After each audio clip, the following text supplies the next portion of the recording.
very much, Alex, and it's great to be here and to be able to talk with you about this great topic.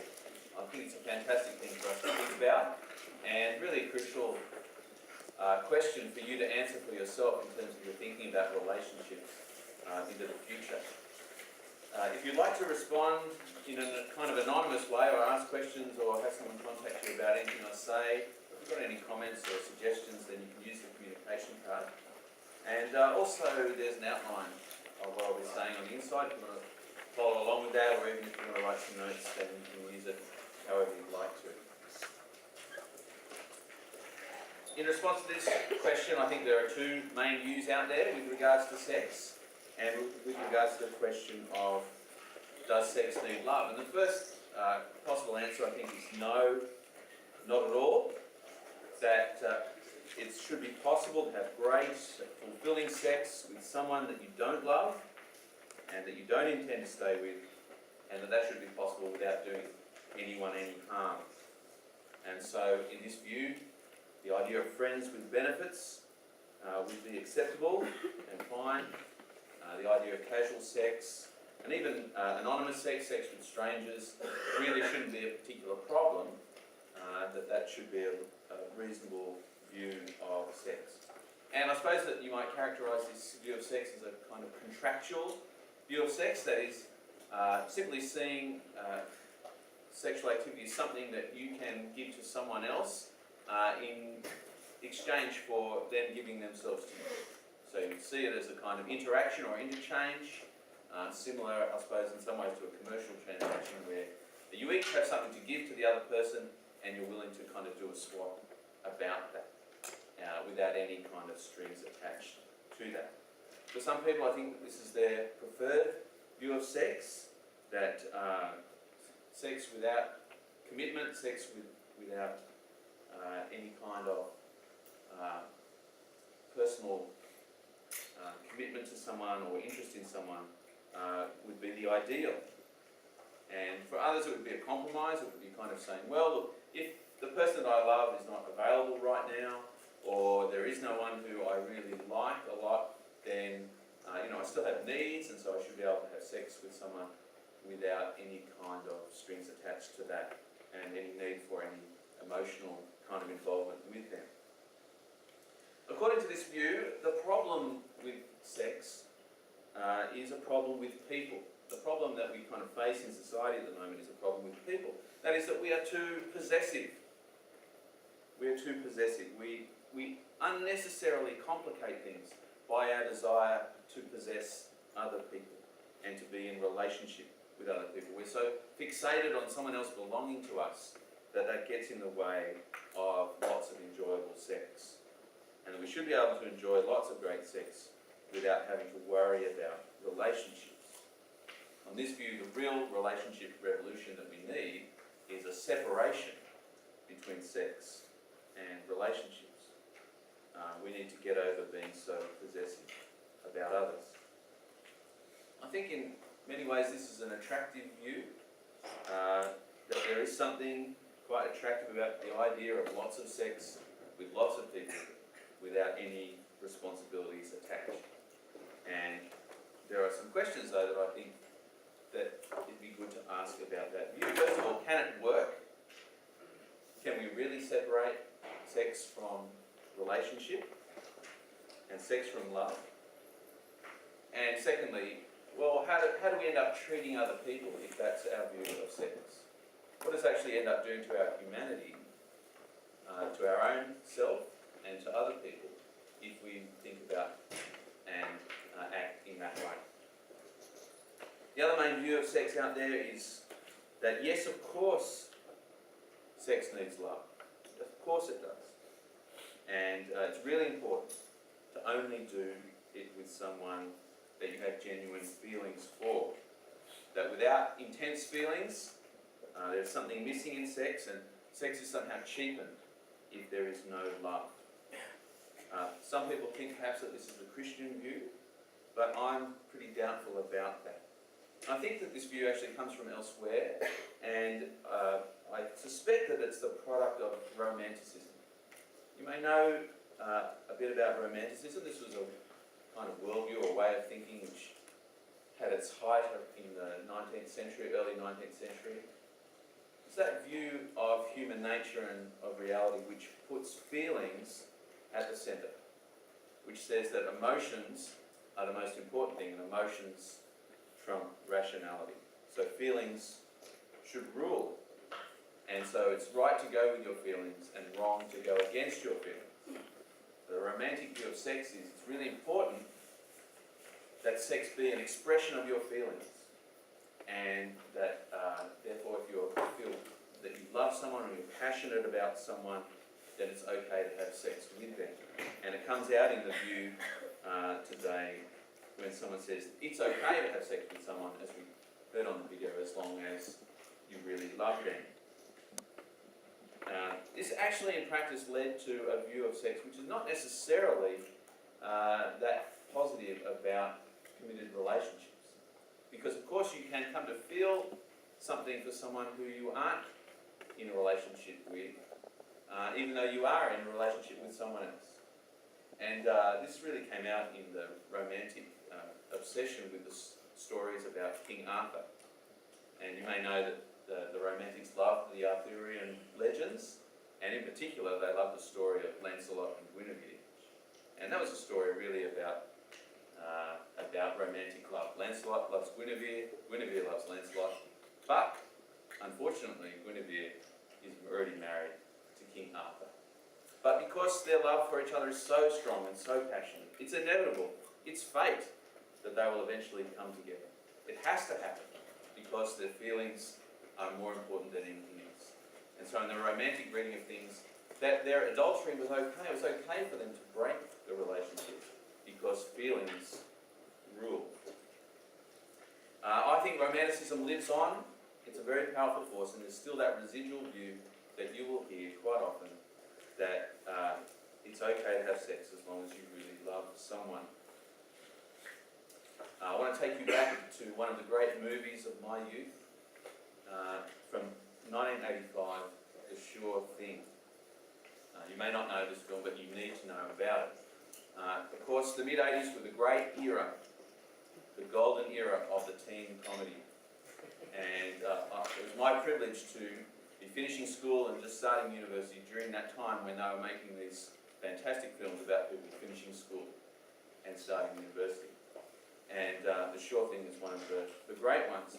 It's a story about a guy called Gib, and he is having trouble getting in relationships with women.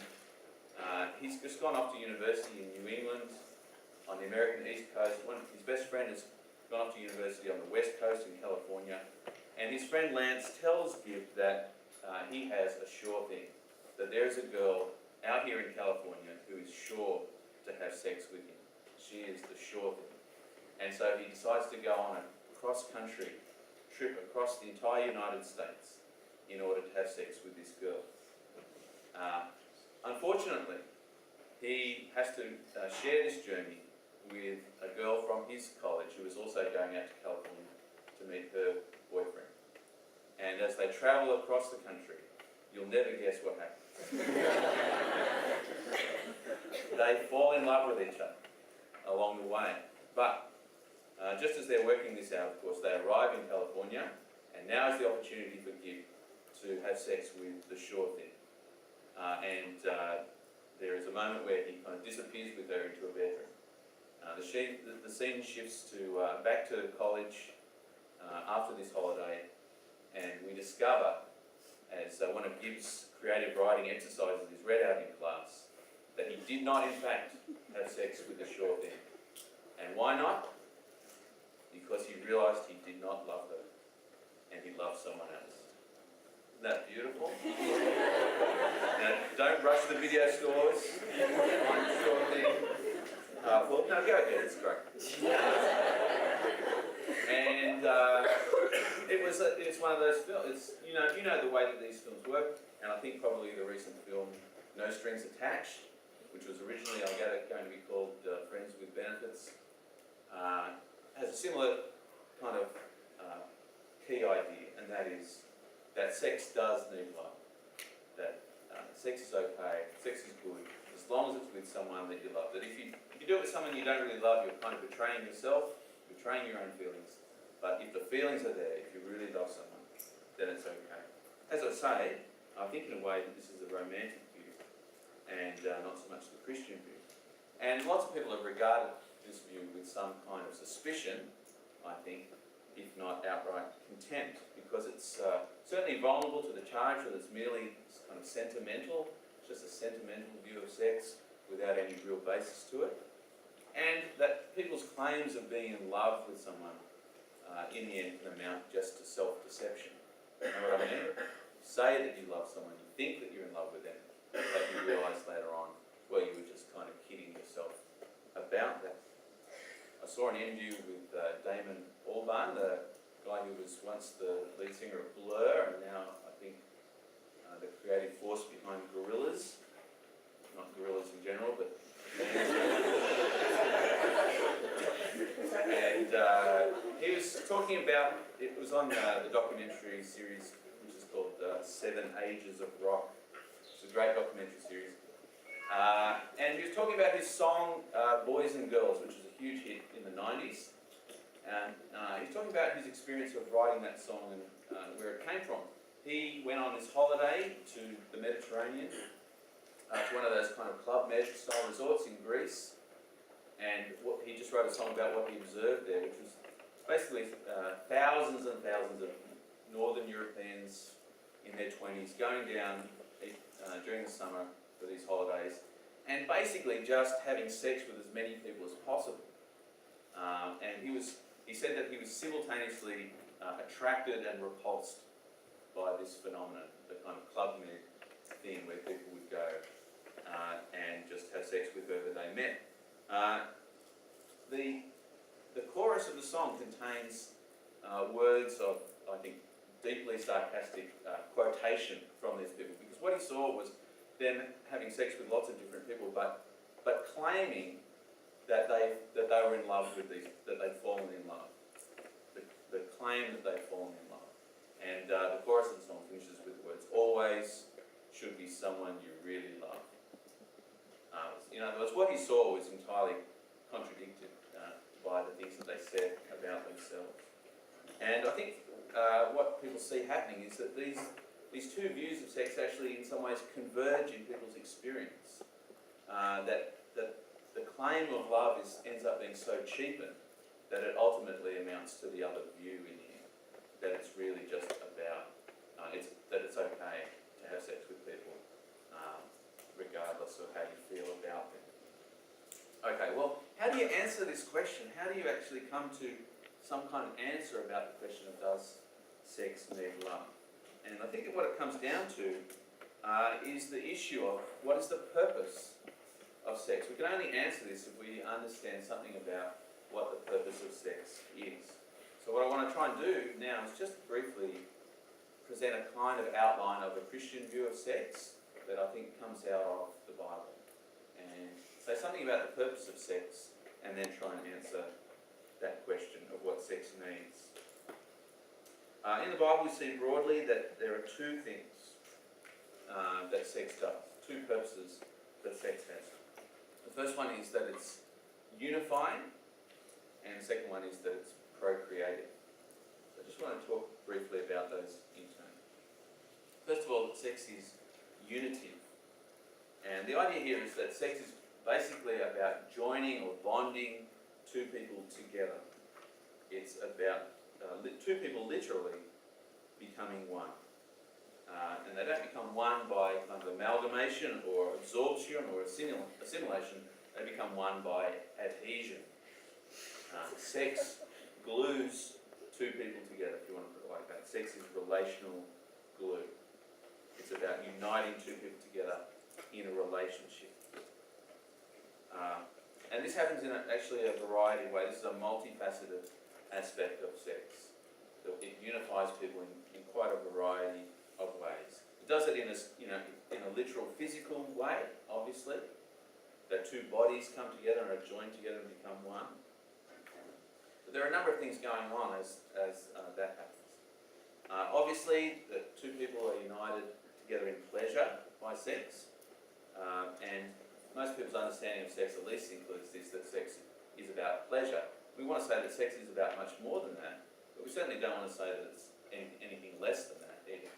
That two people are united together by the very enjoyable act of sexual intercourse.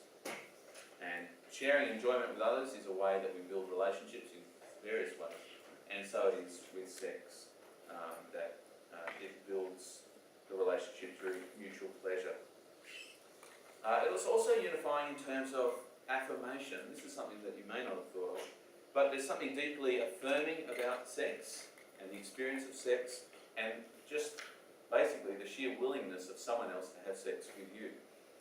There's a real affirmation going on there, saying that it's a profound way of saying to someone, I accept you. I accept you. One philosopher said that sex was a system of signs. I think it's a strange thing to say about sex, but I think there's something going to that you're expressing something by the kinds of things that you do with your body. And one of the things that can be expressed in sex, and that's meant to be expressed in sex, is acceptance, affirmation. It's that I think you're okay. And so in sex, two people are united together in a mutual affirmation of each other. They're also united together in an emotional connection, and of course sex has substantial emotional content, or can.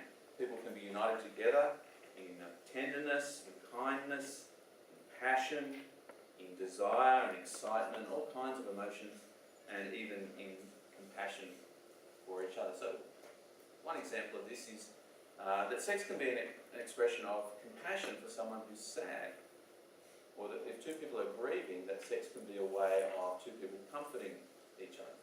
And so two people are united together in the compassion and comfort that they show each other through sexual activity. And as I say, there's a whole variety of different emotions that can be shared through sex. Also in sex, two people are united together in knowledge. And this is a somewhat strange thing to say, but this is one of the ways that the Bible speaks about it. It uses the verb to know as a kind of euphemism for sex, you might notice. That when it says someone knew someone else, it means that they had sex with them. And that's not just kind of being coy about sex, because the Bible doesn't tend to be coy about it, but it's actually saying something profound about what sex is. It's sharing an intimate knowledge of yourself with someone else. It's coming to know someone in a way that other people don't. Because you share yourself, you share your body, you share together in nakedness, you actually come to have a knowledge of someone that you didn't have before. So there's a unity in knowledge going on as well. And this isn't in the Bible, but we now know that sex also unifies two people together chemically, because we know that certain hormones are released into the human body that are triggered by sexual activity. Hormones like oxytocin and vasopressin, these have been called the bonding hormones. They cause you to want to be with someone and stay with someone and commit to someone. Some similar hormones are released in breastfeeding. That is to bond two people together. And we now know that this happens as a result of sexual intercourse. So that suggests that what we kind of find out about sex in the Bible is actually true in terms of the way that our bodies work, that two people are bonded to each other through the act of sex. So sex is about unity. The way the Bible speaks about that is to describe sex as a one flesh action. In fact, the Bible uses the term one flesh to describe both marriage and sex. Two people who are joined together in a marriage relationship become one flesh, and they express that one flesh relationship by literally becoming one flesh when they have sex. And so the idea really there is that sex is understood as the kind of central and symbolic activity of marriage. That when people are having sex, they're doing what married people do. And they're doing the one flesh thing. So sex is about unity, And secondly, sex is about procreation, and frankly, we don't need the Bible to tell us this either. It's been common human knowledge from the beginning, fairly blindingly obvious, but of course, like most things that go without saying, it needs to be said that one of the purposes of sex is to lead to conception and the birth of children. And so sex is understood as being a blessing from God, not just for the two people involved, but also for humanity in general, that it might lead to fruitfulness and multiplication. And so the idea is that sexual relationships are meant to lead in the normal course of things to conception and children being born. And that, of course, in itself is also a unitive thing. That children being born in the relationship actually adds to the unity between two people. So I hope you can see from that understanding of sex and what it's about that there are good reasons why sex and marriage are associated so closely together in Christian thinking. Because they're understood to be mutually reinforcing things. So that sex is good for marriage and that marriage is good for sex.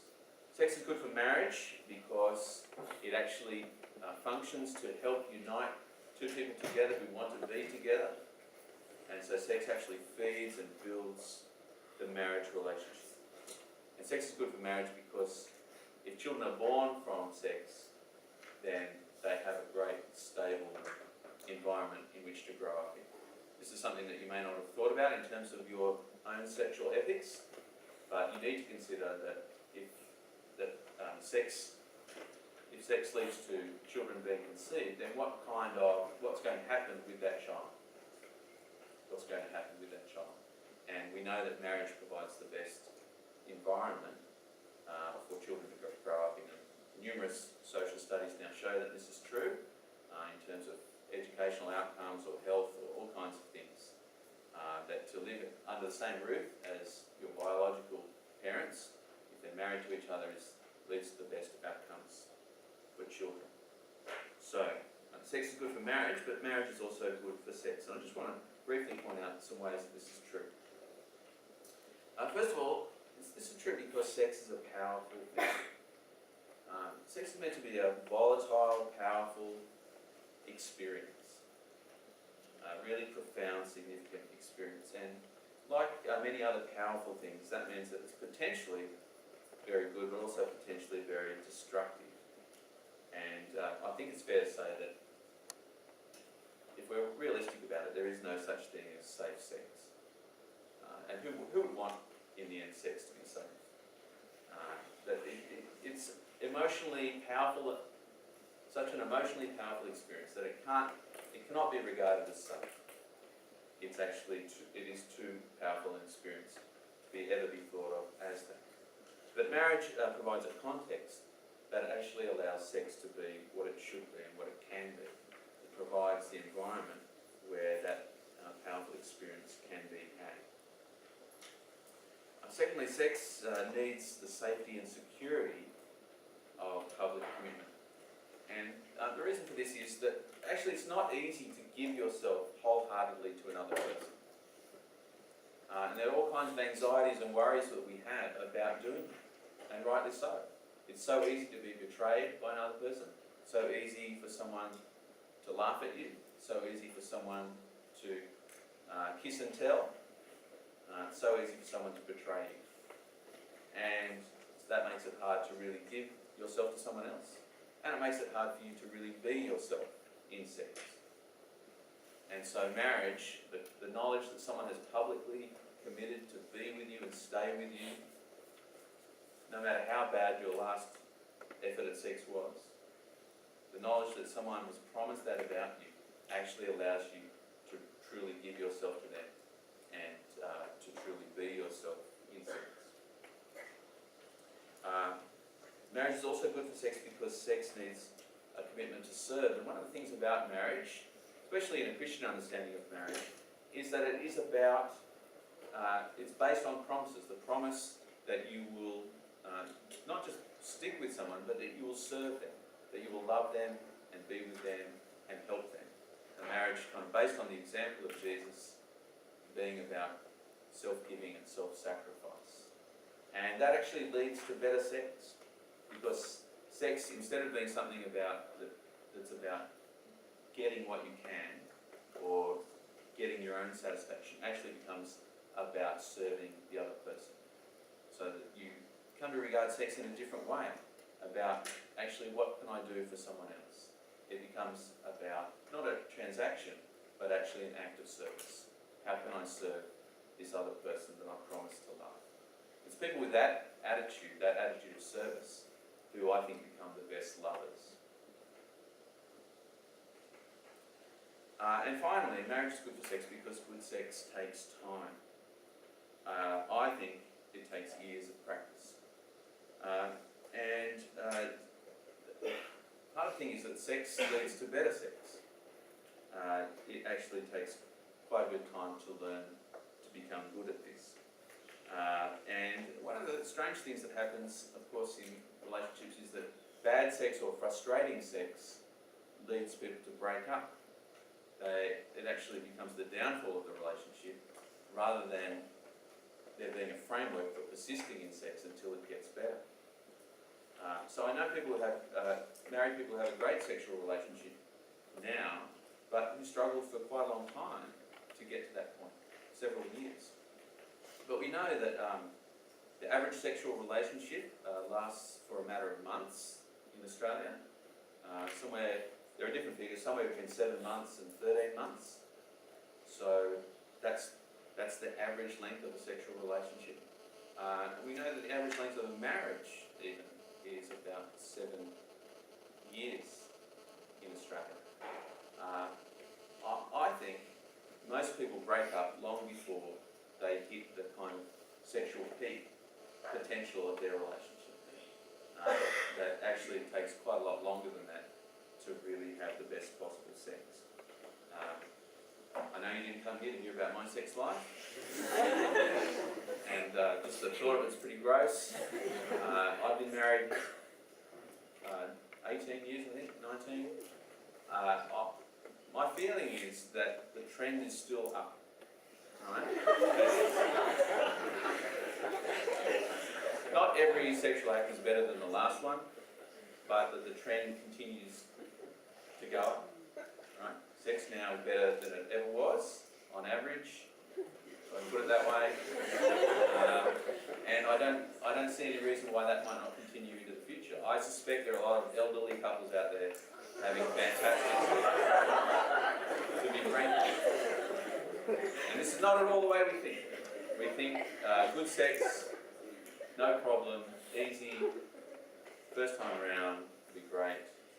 And then when I get married, I guess it, go downhill from there and get boring and average. But I just don't think that's the case at all. Good sex takes time, and a commitment to stick with someone actually fosters that. The illustration that's often used about this is about there being a fire at your house. Is it a good thing if there's a fire at your house? Well, it's the curtains that are on fire, not so good. But if the fire is in a fireplace, then yeah, that can be really nice. And this is the thing about sex. Sex needs a context to work really well, and the fireplace provides the great context for the fire to burn in.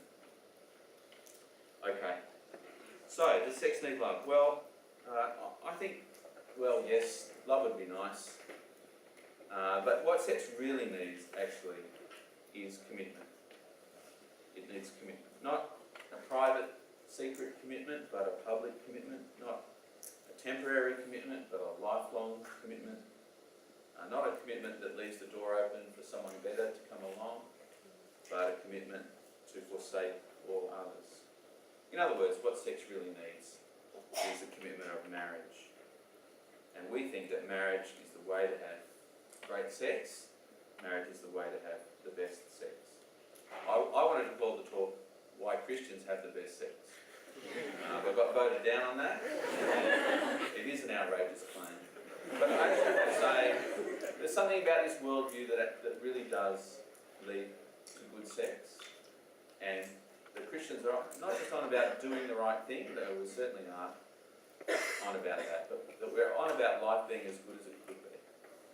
And and that God is on about that too, and that the view of sex that I've described actually leads to the best sex. So we need to move not just beyond the selfish view of sex, which is about using another person, but we also need to move beyond the romantic view of sex, which is just about me and my feelings, to a view of sex which is about commitment to the other person's good. John Cusack was the star of The Sure Thing. You may know John Cusack, the actor. And he starred in another film many years later called High Fidelity. High Fidelity, made in 2000. Also a great novel. It's about a guy called Rob Fleming in the book, Rob Gordon in the movie. I don't know why they changed it. If your name's Fleming, feel offended. And he breaks up with his girlfriend Laura. And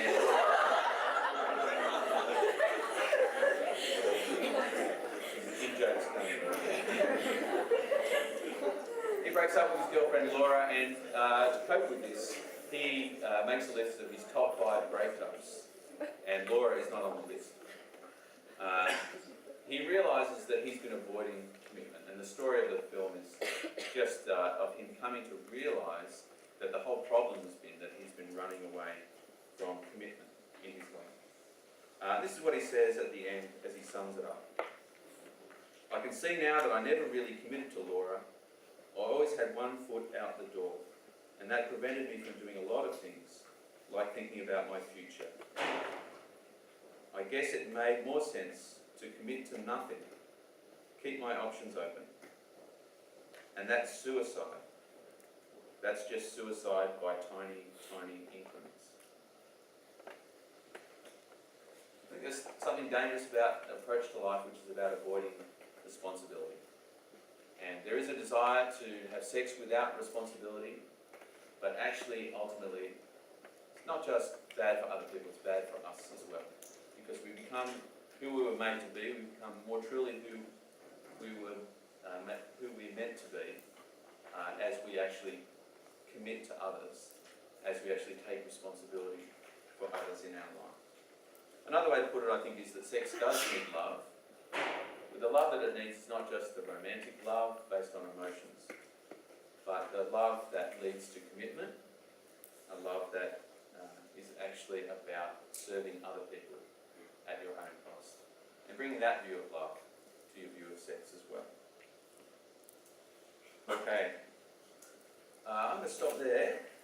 We'll have a moment for questions soon, but if you'd like to use the communication cards, please do those. You place those in the red boxes on your way out today. I'll just get a little drink, and then if you'd like to ask questions, please do that.